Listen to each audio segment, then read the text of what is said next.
పేరండి? నా పేరు రాజేష్ అన్న. ఎక్కడ మీది? ఏపీయా తెలంగాణ? నాది తెలంగాణ. తెలంగాణ. అయితే ఏపీ ఇప్పుడైతే మొత్తం హాట్ టాపిక్ నడుస్తుంది ఏపీ పాలిటిక్స్ మీదే. టాపిక్ నడుస్తుంది కరెక్టే మీరు చెప్పేది. చంద్రబాబు నాయుడు ఇంతవరకు ఆంధ్రకి చేసింది ఏం లేదు, ఉడకబడింది ఏం లేదు. మాకు కట్టకుండా అవసరం లేదు. వాళ్ళకి డబ్బులు తీసుకొని కూడా వాళ్ళు అదే మన రైతుల డబ్బులు అది మాఫీ చేస్తా అని చెప్పి రుణమాఫీ చేస్తా అని చెప్పారు. ఆయన రీసెంట్గా న్యూస్లో ఒక మాట అయితే అన్నారు మీడియాలో. అదేంటంటే ఇప్పుడు మాకు వైసీపీకి అనుకూలంగా ఉన్న ఓట్లను తీయించేస్తున్నారు ఇప్పుడు అధికార పార్టీ వారు. వైసీపీ అనుకూలంగా వీటి ఓట్లు తీసేసినా కూడా వైసీపీకి కంపల్సరీ అంటే 4 లక్షల వరకు ఓట్లు తీసేశారని ఆ జగన్ గారు అన్నారు. అది అబద్ధమా నిజమా? కోట్ల మంది జనాలు ఉన్నారు. 4 లక్షలు తీసేస్తే ఏమవుతుంది? 4 లక్షల జనాలు 4 కోట్ల జనాభా ఉన్నారు. వీళ్ళకి వేస్తారు. కానీ దీనికి ఏంటంటే ఇతనికి ఒకటి సాధిస్తాను ఒక అంది. ఇప్పుడు పింఛన్లు ఒక టైంలో ముసలిళ్ళకు ఏమో గరీబ్ వాళ్ళకి లేవుకుండే. ఒక టైంలో వాళ్ళ డాడీ పింఛన్లు పెట్టించారు. అంటే ఆంధ్రప్రదేశ్ మొత్తం తెలంగాణ ఆంధ్రప్రదేశ్ మొత్తం పెట్టించారు ఒక టైంలో.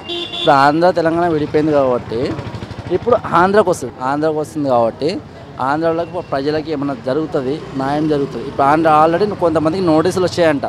ఇది గుంటూరు వాళ్ళకి ప్లేస్లు గుంజుకున్నారని, అది చేశారని, ఇది చేశారని నోటీసులు వచ్చాయి. తర్వాత కూడా వాళ్ళని మొన్న చూశాను, నేను రీసెంట్గా లైవ్ చూసిన తర్వాత కూడా నాకు ఇల్లేంది ఇట్లా నోటీసులు వస్తున్నాయని కూడా నేను అబ్జర్వ్ చేశాను. తర్వాత కూడా ఈ జగన్ గారు చెప్తున్న ఈ సారు నేను లేకున్నా కూడా రుణమాఫీ చేస్తాను కొంతమందికి. ఇప్పుడు ఆటోల మీద పడిపోయాను. ఒకప్పుడు నేను ఆటో డ్రైవర్ని, ఇప్పుడు నేను కారు డ్రైవింగ్ చేస్తాను, నేను ఆటో డ్రైవర్ని. ఒకప్పుడు ఆటో డ్రైవర్లకి రూపాయి కూడా బండి ఇట్లా పోతుండే పట్టుకుంటుండే. ఇప్పుడు అది కూడా నా బొమ్మ పెట్టుకుని ఆంధ్రప్రదేశ్ మొత్తం తిరగండి అని చంద్రబాబు నాయుడు ఒకటి చెప్తుండ్రు. అదే జగన్ గారు ఏం చెప్తారు, మీరు ఎక్కడంతా పోండి రూపాయి అంతేమంటే ఇప్పుడు రుణమాఫీ చేస్తా 25,000 10,000 ఇస్తున్నా, 25,000 ఇస్తున్నా, అదేది చెప్తుండ్రు. ఇప్పుడు జగన్ గారు ఏమంటున్నారు అంటే సీదా ఒకటే మాట చెప్తున్నాను, నోట్లు ఉన్నమాట, నేను ఉన్నంత మీకు చేసేస్తాను, నన్ను ఒకసారి చూడండి అంటే. ఇప్పుడు కంపల్సరీ జగన్ గారు వచ్చారు అనుకో ఒకసారి ఆయనకు ఒక అవకాశం ఇద్దాం, మీ మాట ప్రకారం అవకాశం ఇద్దామని అంటారా? నాన్న చూసేద్దాం అంటారు. ఇవ్వాల ఒకసారి అవకాశం ఇచ్చినాను అనుకో. ఆయన ఇప్పుడు వాళ్ళ డాడీ చేసింది అన్నీ మనిషి జనాలకు భిక్ష పెట్టింది వాళ్ళ డాడీ. ఒకసారి అవకాశం ఇచ్చి చూశారనుకోండి అర్థమైపోద్ది. ఓకే, ఏపీ నుంచి ఇక్కడికి వచ్చిన సెటిలర్స్ని చూసే ఉంటారు కదా మీరు. వాళ్ళకి ఇక్కడ తెలంగాణలోనూ ఓట్లు ఉండే విధంగా ఏపీలో కూడా ఓట్లు ఉండే విధంగా చూసుకున్నారు గవర్నమెంట్, ఏపీ గవర్నమెంట్ అంటున్నారు. ఇక్కడ ఉన్నాయి అక్కడ ఉన్నాయి అంటున్నారు. తెలంగాణలో ఉన్నాయి ఓట్లు, ఏపీలో ఉన్నాయనే ఓట్లు. ఇక్కడ వేసారనుకో అక్కడ కట్ అయిపోద్ది, ఆటోమేటిక్ చూసేసిపోతారు. అలా ఆల్రెడీ కనిపించిపోద్ది. ఇప్పుడు పాత జనరేషన్ కాదు కదా ఇది. ఇక్కడ చేశారనుకో ఓట్లు తెలంగాణకి, అక్కడ ఎట్లయినా ఆంధ్రాలో ఇక్కడైతే ఓట్లు వేయరు. అంటే ఇప్పుడు ఏపీ అధికార పార్టీ వాళ్ళు ఇక్కడ టీడీపీకి అనుకూలంగా ఎవరైతే ఉన్నారో వాళ్ళకి తెలంగాణలోను ఏపీలోను 2 చోట్ల అంటే ఓట్లు ఉండే విధంగా చూసుకుంటున్నారు అండి. విజయవాడలో కూడా చాలామంది తెలంగాణ వాళ్ళు చాలామంది ఉన్నారు, అర్థమైందా? వైజాగ్లో ఉన్నారు, విజయవాడలో ఉన్నారు, రాజమండ్రిలో ఉన్నారు, శ్రీకాకుళంలో కూడా ఉన్నారు. కానీ ఈసారి వచ్చేది మాత్రము అది జగన్ గారు అండి. మీ పేరండి? శివ. ఎక్కడ మీది? ఏపీనా ఇక్కడ తెలంగాణ. మరి చాలా ఈసారి ఓట్లు చాలా మంది పోయినాయి.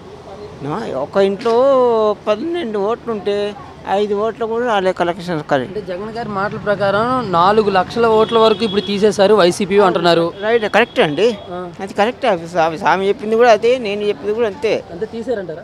ఎవరు తీసారో తెలియదు, కానీ మరి ఆస్కం పొరపాటు అయిందో ఎందుకు పొరపాటు అయిందో తెలియదు, అది మాత్రం వాస్తవం. ఇంకో మాట కూడా ఉంది కదా, అంటే ఇక్కడ తెలంగాణలో ఉన్న వాళ్ళకి టీడీపీ వాళ్ళు అంటే ఇప్పుడున్న మొత్తం సపోర్ట్ చేస్తుంది. ఏపీలోని ఓట్లు ఉన్నాయి వాళ్ళకి, తెలంగాణలో కూడా 2 చోట్ల కూడా ఉన్నాయి. మరి ఇప్పుడు అలాగనే వాళ్ళందరికీ సపోర్ట్గా ఉన్నారు అని అంటున్నారు. మీరేమంటారు? సపోర్టింగ్ అంటే మనకి ఏంటంటే ఈ రాజశేఖర్ మొక్కను చూసి మనకు చాలా అభిమానం కనిపిస్తుంది. ఎందుకంటే జగన్కు రావాలి, జగన్ రావాలి. ఎందుకంటే రాజశేఖర్ ఎంత కష్టపడ్డాడండి. 10 ఏళ్ళ తర్వాత మళ్ళీ కాంగ్రెస్ అన్నది గుర్తింపు వచ్చింది. మన కాంగ్రెస్ అనేది మొత్తం పోయింది. ఇందిరాగాంధీ ఇప్పుడు రామారావు ఎన్టీ రామారావు వచ్చిండో అప్పుడు పోయింది కాంగ్రెస్. మళ్ళీ మొన్న అని అతను తీసుకొచ్చిండు జగన్, రాజశేఖర్ తీసుకొచ్చి మళ్ళీ ఆయన పోయి అడవిలో ఎక్కడో చెట్లలో గుట్టల్లో పడి చనిపోయిన తర్వాత మళ్ళీ మనకు కాంగ్రెస్ మళ్ళీ మర్చిపోయినాం. దానివల్లే కాంగ్రెస్ అనేది ఇది పోయింది మొత్తం. మళ్ళీ జగన్ గారు రావాలని మీరే ఆశపడుతున్నారా? తెలంగాణ వాళ్ళు అందరూ అదే చాలా మంది ఉన్నారండి, చాలా, నేనే ఎక్కువనే కాదు, చాలా మంది మనసులో ఉన్నది. ఏంటంటే ఇక్కడ అధికార పార్టీ లేడు కాబట్టి ఏదో టీడీపీకి వేసేస్తున్నాం ఓటు. కానీ ఏపీ గవర్నమెంట్ అనేది వైసీపీ వైపు లేదు, ఓన్లీ టీడీపీ వైపు సపోర్ట్గా ఉందా అని అంటున్నాం, వార్తలు అయితే వింటున్నాం. మీరేమంటారు? అది వాస్తవమే, కానీ ఏంటంటే చెప్తున్నా కదా, అదే టీడీపీ దిక్కెళ్ళి అదే ఉన్నాడు రన్నింగ్లో కాబట్టి దానికి వేస్తున్నాడు, అంతేగాని బాగుంటే ఇదే జగనే. అదే ఇంకో మాట అన్నారు జగన్మోహన్ రెడ్డి గారు 2014 ఎన్నికల్లో, అంటే 2014 సంవత్సరంలో మరి చంద్రబాబు నాయుడు గారు గెలిచారంటే దొంగ ఓట్ల వల్లే గెలిచారు, అంతే తప్ప మామూలు గెలలేదు అన్నారు. అది నిజమా కాదా ఆయన అన్ని మాటలు? అన్నీ ఉట్టి మాటలండి ఇవన్నీ. అట్లా ఎప్పుడు అనుకో అట్లా అంటే మరి ఇప్పుడు ఈ ఓట్లని దొంగ ఓట్లేనా పోయినాయి ఇప్పుడు మొన్న? అది తప్పు కదా, అది అంటే రాసుకుంది తప్పు, మరి అది చేసిందేదో తెలియదు. కానీ అంటే మీరు అనేది ఏంటి, ఇప్పుడు ప్రజలే గెలిపించారంటారా నమ్మకంగా బాబు గారు? లేదు, ప్రజలేం గెలవలేదు. అది ఏంటంటే వీళ్ళు మామూలుగా రాసుకుట్ల ఇచ్చుట్ల పొరపాటు జరగవచ్చు, అంతేగాని మరి ఆ పొరపాట్లు సర్దిద్దుకోవాలి వీళ్ళు. సరే, మరి అయితే ఏపీలో అన్ని విధాలుగా అనుకూల పరిస్థితులు, మరి మీరు అన్నట్టు జగన్ గారు రావాలని అన్నారు కదా ఇందాక, ఖచ్చితంగా వస్తాయా? తండ్రిని చూసి అంటున్నారా, లేకపోతే ఒక అవకాశం ఇద్దామని ఉందా? ఒక అవకాశం ఇవ్వాలి, తండ్రిని కూడా మెయిన్ తండ్రి ఫస్ట్ పదవి తండ్రి, తర్వాత ఒక అవకాశం ఇస్తే చేస్తాడా చేయడాని మనకు తెలుస్తుంది కదా. అట్లా ఇప్పుడున్న అంటే ఇప్పుడు పాలన జరుపుతుంది మొత్తం టీడీపీ కదా, మళ్ళీ అవకాశం దానికే ఉండొచ్చు అంటున్నారు. ఇది కంపల్సరీ అండి, ఆంధ్రలో మాత్రం కంపల్సరీ ఇప్పుడు జగనే. జగనే అండి. ఏం మరోవైపు జనసేన లేదు, అది అంతా ఉట్టి మాటలే, జగనే కంపల్సరీ. సీఎం అవ్వచ్చు పవన్ కళ్యాణ్ అంటున్నారు. అది ఒట్టి. మీ పేరండి? నాగేశ్వరరావు. నాగేశ్వరరావు. ఎక్కడ మీది, ఏపీనా తెలంగాణ? ఏపీ. ఏపీ రాజకీయాలు అయితే ప్రస్తుతానికి అయితే వేడిగా ఉన్నాయి. మరి టీడీపీ గెలుస్తుందా, వైసీపీ గెలుస్తుందా, జనసేన గెలుస్తుందా అని చర్చలు. మరి ఇప్పుడైతే మీరు మీ సైడ్ మీ ప్రజలు ఏమంటున్నారు? అక్కడ ఇంకోసారి ఆయన వస్తేనే బాగుంటుంది అంటున్నారు. జగన్ గారు వార్తలు చూస్తుంటారా మీరు? చూడలా. ఈ మధ్యన వార్తలు జగన్ గారు అయితే న్యూస్ అంటున్నారు, లేదు మాకు వైసీపీకి అనుకూలంగా ఉన్న ఓట్లని 4 లక్షల ఓట్ల వరకు తీసేశారు అధికార పార్టీ. సంభవం లేదు, జరగని పని కాదు. వస్తుంది అది 4 లక్షలు 4 లక్షల ఓట్లు తిస్తే ఊరుకుంటానికి అది జరగని పని. చెప్పాలి కనుక చెప్తున్నాడు అంతే. ఇక్కడ ఏపీ సెటిలర్స్ ఉన్నారు కదా, ఏపీ సెటిలర్స్, వాళ్ళకి తెలంగాణలోను ఏపీలోను ఓట్లు అయితే వాళ్ళకి అనుకూలంగా ఉండేలాగా ఏపీ గవర్నమెంట్ కూడా అంటే అనుకూలంగా ఉంటుంది అంటున్నారు, సపోర్ట్ చేస్తున్నారు. ఎట్లా ఉంటుంది? ఉన్నది అవకాశం లేదు. అంటే ఓట్లు అయితే ఇక్కడ మీకు ఓట్లు తీసేసారు అనే వాళ్ళు కూడా ఉన్నారు కదా. మేము అసలు మొన్న వెళ్ళి అసలు ఇక్కడ మేము ఊరు వెళ్ళి ఉన్నాం ఆ టైం. అంటే మీ ఓట్లు మీరు వేయలేదా, ఓట్లు తీసేశారు? అసలు ఓట్లు ఉండేది కూడా తెలియదు, మేమే లేము ఆ టైం. జగన్ గారు అయితే ఒక మాట అయితే గట్టిగా అంటున్నారు, అంటే 2014లో టీడీపీ గెలిచిందంటే దానికి కారణం ఏంటంటే మరి దొంగోట్లు పడ్డాయి, అదే కారణం అంటున్నారు ఆయన. మరి ప్రజలే గెలిపించుకున్నారు చంద్రబాబుని, దొంగోట్లు పడ్డాయి అంటే నాయకుడిగా అనుభవాలు కనుక ఆయన్ని మటుకు ప్రజలే గెలిపించారు, అది మటుకు గ్యారంటీ. అంటే జగన్ గారు దొంగోట్లు అంటున్నారు, అది సంబంధం మాట లేదు. అయితే అన్ని విధాలుగా గెలుపు అవకాశాలు ఏ పార్టీకి ఉన్నాయి అంటారు? అక్కడ దేశానికే ఉంది. జనసేన కూడా ఈసారి ఉంది. ఏ జనసేన ఎట్లా అవుతుందా?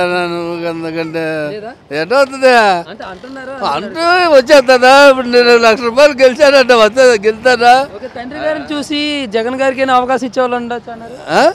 అంటే తండ్రిని చూసి జగన్కి అవకాశం ఇచ్చేవాళ్ళు ఉన్నారు. మొన్న ఇవ్వాలి కదా, సీనియర్ నాయకుడు అనుభశాలి. ఇప్పుడు ఏమి లేని రాష్ట్రాన్ని అనుభశాలు అయితే కొద్దిగా ఏదైనా చూస్తాడనే కదా గెలిపించారు. అయితే అంటే ఇన్ని చూసారు, ఈసారి కొత్త వాళ్ళు పాలన ఇద్దాం అనే వాళ్ళు ఉన్నారు, అందుకని అడుగుతున్నారు. పర్ఫెక్ట్ అన్ని విధాలుగా మనకి. నాకైతే ఆయన ఇంకోసారి వస్తేనే బాగుంటుంది అనుభశాలు నేను చెప్తున్నాక. అంటే ఇక్కడ మీరు సెటిల్ అయ్యే ఏపీ పర్సన్ కింద అంటున్నారు, ఇక్కడ తెలంగాణ వాళ్ళు కూడా అదే ఆశపడుతున్నారు. కాదు, ఇక్కడ మనకెందుకు, అక్కడ మట్టుగా అది. అమ్మ మీ పేరమ్మా? పార్వతి.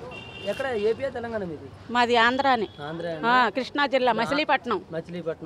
ఆంధ్రాలో అయితే చంద్రబాబే వస్తాడు, ఎందుకంటాడేమో ఇప్పుడు 3,000 ఇచ్చాడు. పండగకి అందరికి స్వీట్లు ఇచ్చారు, భోజనాలు పెట్టి ఇచ్చాడు. మరి ఆయనకే వస్తారు అక్కడ వాళ్ళు ఓట్లు, డబ్బు తిన్నారు కనుక. అవును, జగన్ గారికి కానీ పవన్ కానీ లేదు అవకాశాలు అంటే చెదురు మాత్రం వేయచ్చు, అవునా కాదా? మరి అంతే.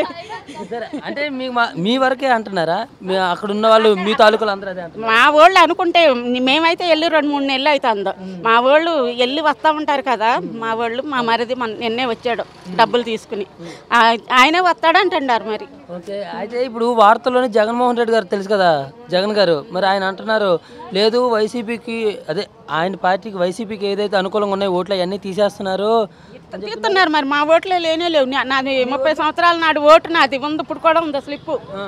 ఆ ఓటు నేను మొన్న సంవత్సరం వేయలే, ఈ సంవత్సరం. అంటే మీరు వేయలేదా, తీసేశారు? తీసేశారు. లేదు, పేరు లేదని అంటే ఊరుకున్నాం అంతే. అడగలేదు. ఎవరిని అడగం వెళ్ళి ఎవరిని అడగాలి? పలానా వాళ్ళని అడిగితే పని అయిద్దాను అంటే అడుగుతాము. ఎవరిని అడగాలి? వెళ్ళి రాసేవాళ్ళ నుంచి మీ పేరు లేదమ్మా వెళ్ళిపో అన్నారు. అమ్మ ఇప్పుడు ఏపీ ఓటర్లు ఉన్నారు కదా, ఇప్పుడు ఇక్కడికి వచ్చి సెటిల్ అయిన వాళ్ళకి ఇక్కడ తెలంగాణలోను ఏపీలోను కూడా 2 చోట్ల ఓట్లు ఉంచుతున్నారు. 2 సార్లు ఉండవండి. ఓట్లు అయితే వస్తున్నాయి అలాగ అనుకున్నాను. అట్లా ఎక్కడా లేవు. మాకు అక్కడ లేవు ఓట్లు, మాది ఇక్కడే ఓటు. ఇక్కడే ఉంది మీకు. ఇక్కడ అక్కడ ఓట్లు ఉన్నోళ్ళు ఇక్కడ వాళ్ళు ఉంటే అక్కడికి వెళ్ళి వేసి వస్తున్నారు. అంతేగాని ఓట్లు అక్కడ ఇక్కడ ఓటు ఎట్ట వేస్తారండి? ఈ జగన్ గారు అంటున్నారు ఏది కిందసారి గత ఎన్నికలు 2014 ఎన్నికల్లో చంద్రబాబు నాయుడు గారు గెలిచారంటే దొంగ ఓట్ల వల్ల గెలిచారని అంటున్నాడు ఆయన. అది అబద్ధం అంటారా నిజమంటారా? అక్కడ ఇక్కడ ఓట్లు వేయించుకుంటాను కదా పిచ్చోళ్ళు, అక్కడ రాజకీయ నాయకులు అక్కడ రాసేవాళ్ళు చెప్పండి అండి. అక్కడ ఇక్కడ వెయ్యరండి ఒకేసారి ఎక్కడ ఉంటే అక్కడ. మేమైతే ఇక్కడే రాయించుకున్నాం. 30 సంవత్సరాల నాడు వచ్చాం.